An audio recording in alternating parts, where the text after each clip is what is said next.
청와대가 시민들에게 개방된 지 하루 만에 경내 불전함 등이 훼손되는 일이 발생했습니다. 경찰은 50대 중반 여성을 재물손괴 혐의로 불구속 입건해서 조사 중인데요. 자세한 내용 김성수 변호사 그리고 오창석 시사평론가 두 분과 함께 짚어보도록 하겠습니다. 어서 오십시오. 안녕하세요. 안녕하세요. 그제부터 청와대가 개방이 됐습니다. 사실 예약제긴 한데 생각보다 많은 인원들이 좀 모여들고 있나요? 어떻습니까? 네, 일단은 많은 국민들이 모여들고 있고요. 아무래도 대통령이 살았던 곳, 대통령이 있었던 곳이기 때문에 많은 국민들이 궁금해하셨던 것 같습니다. 또 74년 동안 이제 엄격한 통제하에 이루어졌기 때문에 더 그 내부가 어떻게 됐는지 궁금하셨을 거라고 생각이 들고요. 첫날 기준으로 이제 5월 10일 경쟁률이 3.49대 1. 이라고 합니다. 그러니까 이제 문화재로 분류될 수 있을지는 잘 모르겠지만 어쨌든 그만큼 국민들께서 많은 관심을 가지고 있었다. 평일에도 불구하고 그렇게 확인할 수가 있고요. 74년 만에 개방되다 보니까 이 소식은 들었는데 중요한 건 이제 예약을 하고 가야 되는지 예약이 필요한지 몰랐던 국민들이 계셨던 것 같습니다. 그러다 보니까 이제 인근에서 등산을 마치거나 또는 인근을 방문했다가 맞다 청와대 개방했다고 했지 잠깐 들러볼까 하다 보니까 입구에서 사람들이 많이 몰리는 현상들이 빚어지고 있다라고 보고 있고요. 앞으로 6차례 2시간씩 6,500명씩 국민들이 방문할 수 있도록 하겠다라고 했고 많은 사이트를 통해서 지금 또 전파되고 있기 때문에 또 특히나 어르신들이 이 청와대 방문을 하는 것을 굉장히 선호하고 있기 때문에 앞으로는 지역에서 이제 버스를 대절해서 잠깐 들리는 코스로도 활용을 하겠다라고 얘기를 하고 있기 때문에 앞으로도 당분간은 이 청와대 개방한 후에 시민들의 발길은 이어질 것으로 보입니다. 네, 그렇군요. 그런데 또 개방 하루 만에 불미스러운 일이 있었다는데 이건 어떤 일입니까? 네, 일단 한 국민이 이제 청와대 앞에 5월 11일 오후 1시 30분경입니다. 이제 미남불이라고 하는 이제 미남불 앞에서 불전함을 이제 파손하는 일이 발생했었는데요. 처음에는 이제 청와대 개방 하루 만에 일어났기 때문에 혹시나 이제 정치적 의도가 있는지 또는 다른 의도가 있는지를 좀 찾아봤었는데 일단 이분이 외쳤었던 얘기가 나는 하나님의 아들이다. 이런 이제 발언을 남겼던 것으로 추정했을 때는 아마 종교적 이유였던 것 같고요. 실제로 이런 발언을 하고 이제 기물 같은 것도 파손을 했는데 그 이유가 이 불전함 앞에서 어떤 국민이 이제 뭐 기도를 하거나 고개를 숙이는 모습을 보고 아마 거기에 대해서 좀 분노했었다라고 얘기를 하면서 불전함 한 개를 약간 파손시키려고 했었고 사기 그릇 한 개를 집어던져서 깨트렸었던 내용이 있었습니다. 예, 그렇군요. 이 여성에게 적용된 혐의가 재물 손괴인데 문화재보호법은 적용되지 않은 거죠? 네, 맞습니다. 문화재보호법 92조를 보면 이제 국가지정 문화재라든지 지정문화재 같은 경우에 이것을 훼손하게 되면 문화재보호법 위반으로 처벌이 되게 돼 있습니다. 그런데 이번 사례 같은 경우에는 이 불상 자체가 문화재라고 볼 수가 있는데 불상 자체는 훼손이 되지 않았고 불전함이랑 사기 그릇만 훼손이 됐기 때문에 재물 손괴, 일반적으로 이제 재물을 이렇게 조금 파괴한다든지 이런 경우에 재물 손괴죄가 적용이 되거든요. 그래서 재물 손괴죄로 일단은 불구속 이제 사건 진행이 되고 있다 이렇게 좀 볼 수가 있을 것 같습니다. 이 정도의 재물 손괴 혐의라면 보통 어느 정도 처벌이 내려지나요?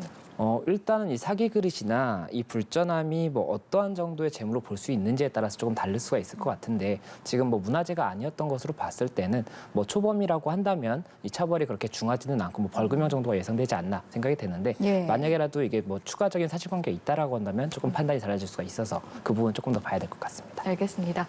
이어서 이 내용도 한번 짚어보도록 하겠습니다. 윤석열 대통령 현재 용산 집무실에서 업무를 보고 있는데 인근 집회 그리고 행진을 일부 허용한다 이런 판결이 나왔다고요? 네, 맞습니다. 이 용산으로 지금 집무실이 이전을 하다 보니까는 이제 벌써부터 집회에 관한 게 굉장히 좀 이슈가 되고 있습니다. 그래서 집회 관련해서 이제 어디까지를 이 집회를 할 수 있는 장소로 허용할지 이 부분이 이제 경찰에서는 검토를 했었고 이 집무실이 있기 때문에 이 부분도 100m 내에서는 집회를 할 수 없다. 이렇게 판단을 했던 부분인데 이와 관련해서 이제 가처분 신청이 들어간 겁니다. 이 신청을 했던 쪽에서 이게 100m 이내에 살 수 있는 곳이다라고 했던 것이고 그 주장이 뭐였냐면 이게 집회 및 시위에 관한 법률이 있고 여기 11조 3호에 보면 대통령 관저에서 100m 이내는 시위를 할 수가 없도록 되어 있어요. 그런데 이게 과연 관저로 볼 수 있느냐는 거죠.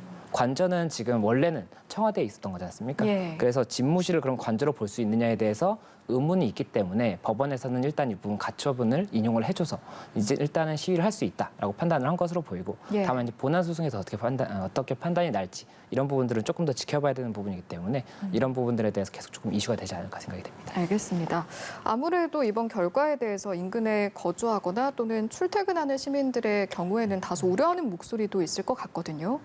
아무래도 이 부분에 대해서 이제 혼잡이 차질이 빚어질 수밖에 없는 상황이라고 생각하고요. 이미 이제 용산 인근이라든지 용산 주변의 회사들은 국가의 공무는 아니지만 자체적으로 사원들에게 대부분 이제 지하철을 이용해서 출퇴근해달라고 요청을 한 상태고요.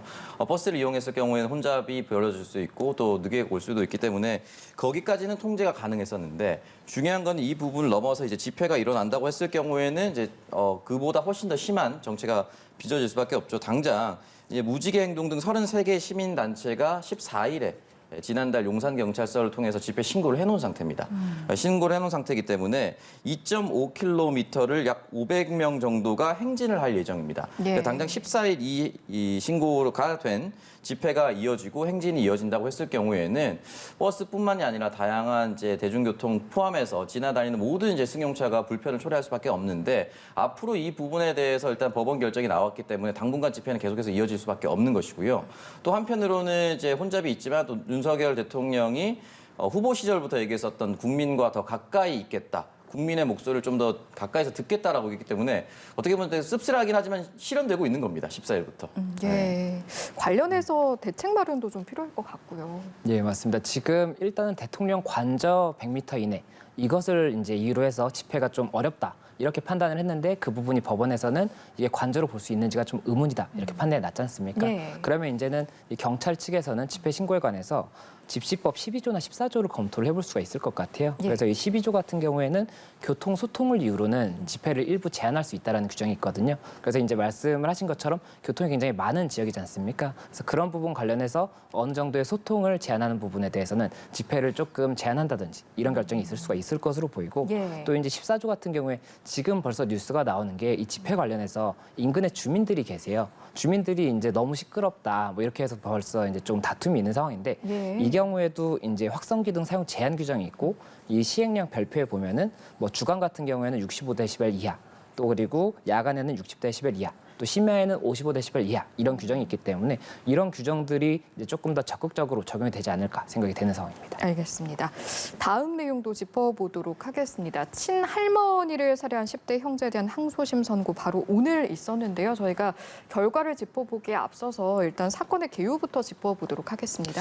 네, 지난해 8월 대구 서구에서 발생한 내용인데요. 일단은 이제 부모가 떠나고 난 뒤에서 신체 장애를 가진 조부모와 생활한 형제가 있었습니다. 형과 동생이 있었는데 형을 이제 A군이라고 표현하고 동생을 B군이라고 표현한다면 네. 할머니가 이제 자식을 자식처럼 키웠겠죠. 키웠는데 잔소리를 했나 봅니다. 이 잔소리의 내용이 뭐 그렇게 큰 내용도 아니고요. 잔소리가 했다고 해서 이렇게 살인으로 이어져서는 안 되는 거겠죠.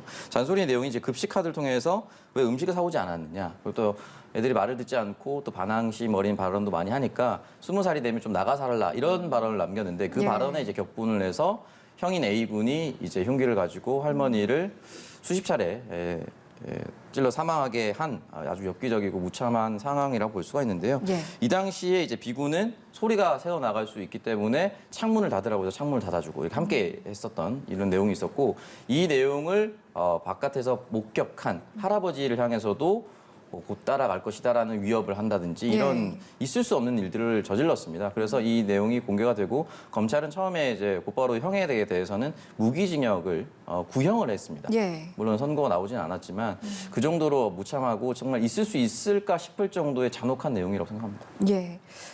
법원에서 이제 항소심 결과가 나온 건데 항소를 형제 측에서 한 걸 기각을 한 겁니다. 그러면 이제 형이 확정이 된 겁니까? 어떻습니까? 예, 일단 오늘 항소심 선고가 있었던 거기 때문에 형이 확정된 건 아닙니다. 아직 상고 기간이 남아 있고 예. 상고 기간 동안 상고를 안 한다면 형이 확정이 되는 것이고 만약에 상고를 한다고 한다면 상고심 이제 상고가 난 다음에 상고심에서도 뭐 그대로 유지가 된다라든지 이런 경우에는 확정이 되는 것인데 예. 아직까지는 상고 기간이 남아 있기 때문에 형이 확정됐다고 볼 수는 없다. 이렇게 좀 말씀을 드릴 수가 있을 것 같고 예. 이제 형 같은 경우에는 장기 12년, 단기 7년의 징역형이 선고가 됐고 동생 같은 경우에는 이제 징역 2년 6개월에 집행유예 3년에 이제 형이 이제 선고가 됐는데 예. 이 내용이 이제 소년법이 적용이 된 거예요. 그래서 소년법이 뭐냐면 만 19세 미만의 이 청소년들, 그래서 소년에 대해서는 이 형을 선고를 할 때 이 장기형과 단기형으로 나눌 수가 있고 또 그리고 뭐 보호 처분이라든지 다른 처분도 할 수 있는 그런 것이고 이거 같은 경우에는 이제 두 사람이 형 같은 경우가 19살 그리고 동생이 17살이다 보니까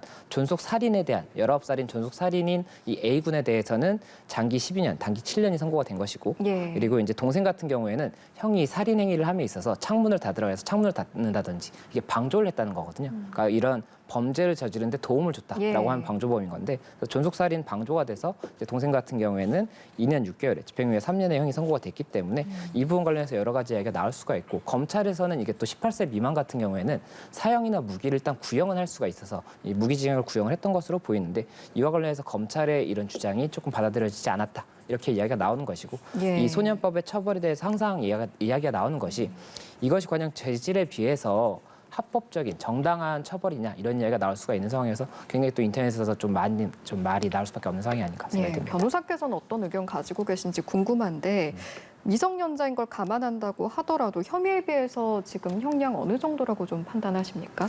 일단은 이게 1심 법원에서 판단을 했고 항소심 법원에서도 이제 동일하게 판단을 한 것인데 1심 법원 같은 경우에는 뭐 초범인 점이라든지 그리고 이 사실관계를 봤을 때는 굉장히 좀 불우한 환경 이런 부분들을 반영을 한 것으로 보이는 부분이 있습니다. 그리고 뭐 일단은 죄를 자백을 하고 있고 뭐 그런 부분들이 있기 때문에 굉장히 조금 중한 이런 범죄 사실에 비해서는 조금 소년이라는 부분도 좀 가만히 된 것으로 보이고 조금은 경하게 나온 것이 아닌가 이런 이야기가 나올 수도 있는 그런 부분이 조금 보이는 것으로 보이고 예. 다만 이 소년법상에서는 이게 12년 장기 12년이라고 하면 굉장히 중한 죄는 맞거든요. 그래서 소년법의 규정을 봤을 때는 중하게 처벌이 된 것이 맞지만 그게 과연 이런 국민들의 정서에 맞는 것인가 이런 이야기가 나올 수밖에 없는 상황이 아닌가 생각이 됩니다. 예.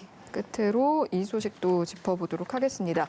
전국 금속 노동조합이 에버랜드 노조를 상대로 낸 설립 무효확인 소송 항소심 여기서도 이제 승소를 했다 이런 소식인데 일단은 소송이 시작된 이유가 무엇인가요? 네, 일단 에버랜드 노조가 금속노조 경기지부 삼성지회의 설립과 이 부분 활동 자체를 막기 위해서 어용노조를 만들었다. 쉽게 표현해서 네. 그렇게 얘기를 해서 이제 소송이 됐고요. 이제 2019년 3월에 소송이 시작이 됐습니다. 이 내용에 대해서 일단은 사용자 측에서 또 노조 측에서는 지금 만들어진 노조 측에서는 뭐라고 얘기를 했냐면은 단체 협상 과정에서 우리도 충분히 삼성에게 요구안을 제시하면서 노조다운 노조를 활동을 했고 우린 노조가 맞다라고 얘기를 했지만 중요한 것은 사용자 측이 제시한 즉 삼성이 제시했었던 위원장이 그대로 선임이 되고 그리고 부당한 노동 행위가 있었음에도 불구하고 반발하거나 대립했었던 내용이 전혀 없었습니다. 그렇기 때문에 이 부분에 대해서 계속해서 판결이 이렇게 나왔다라고 볼 수가 있는 것이고 예. 전형적으로 특별한 노조 활동 사실 원래 무노조 경영을 원칙으로 했었다가 이제 약간 뒤집히지 않았습니까? 예. 근데 이제 무노조 결정을 이제 뒤집힌 이후에는 흔히 말하는 어용노조를 계속해서 만들어서 또 다른 노조의 설립을 방해하거나 이 노조를 명분상으로 세워놓고 사실은 사용자 측과 창구를 열어두고 다른 반발이나 다른 집단 행동을 할 수 없도록 만들었다. 이 내용이 이제 주요 골자라고 볼 수가 있습니다. 알겠습니다.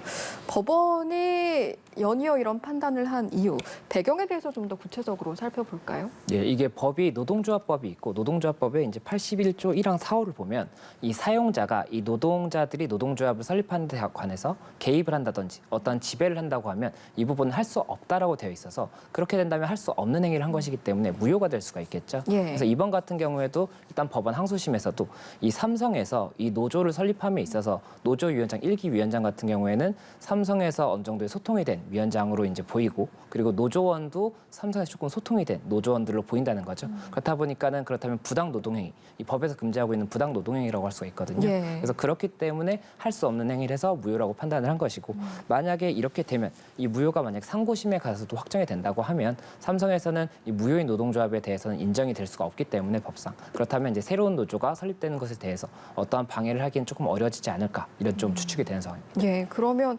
향후 해당 노조, 에버랜드 노조는 해산 수순을 밟게 되는 겁니까? 이게 일단은 말씀을 드린 것처럼 상고심에서 어떻게 확정이 되느냐를 봐야 되는데 예. 만약에 상고심에서도 확정이 된다고 하면 무효인 노조이기 때문에 무효인 노조면 해산 수순을 따로 밟아야 되는지에 대해서도 조금 의문이 있습니다. 예. 아예 법적으로 효과가 없는 노조지 않습니까? 그래서 그 부분 관련해서 어떻게 삼성에서 처리할지 이런 부분들도 조금 더 관심을 가지고 지켜봐야 되는 부분이 아닌가 생각이 됩니다. 예, 알겠습니다. 계속해서 좀 지켜보도록 하겠습니다. 여기까지 듣고 마무리하는 걸로 하죠. 김성수 변호사 그리고 오창석 시사평론가 두 분과 함께했습니다. 고맙습니다. 고맙습니다.